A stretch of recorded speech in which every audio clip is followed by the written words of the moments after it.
Russian President Vladimir Putin told a meeting of the State Military-Industrial Commission Wednesday that Russian armed forces were still short of certain weapons, including drones, despite a big boost in production. The discussion occurred the same day Ukrainian officials said a Russian drone hit a bus, killing 9 workers, as the war between the two countries continues. Reuters was able to confirm the location of the video from the corroborating aftermath photographs from the State Emergency Service of Ukraine. Meanwhile, U.S., Ukrainian, and European officials held meetings on Wednesday to try to get peace talks back on track, after the cancellation of U.S. Secretary of State Marco Rubio's trip raised questions over how much progress was being made. The director of the Russian and Eurasia program at Chatham House, James Nixie, was not optimistic. I think really we're heading away from negotiations right now and back into conflict without a foreseeable end. Not to say again that the two sides can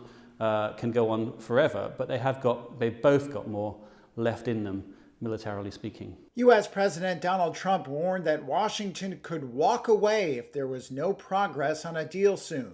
He raised the pressure on Sunday when he said he hoped Moscow and Kyiv would make a deal this week to end the 3-year conflict. At the heart of Wednesday's talks was an attempt to establish what Ukraine can possibly accept, after Trump Special Envoy Steve Witkoff presented proposals to a similar session in Paris last week. 3 diplomats said those proposals appeared to demand more concessions from Ukraine than Russia. The US just wants any deal. And that, it doesn't matter whether it's a good deal for Ukraine or a good deal for Russia, they want to be able to show that they are a broker and maybe a power player, that they can have an influence on events.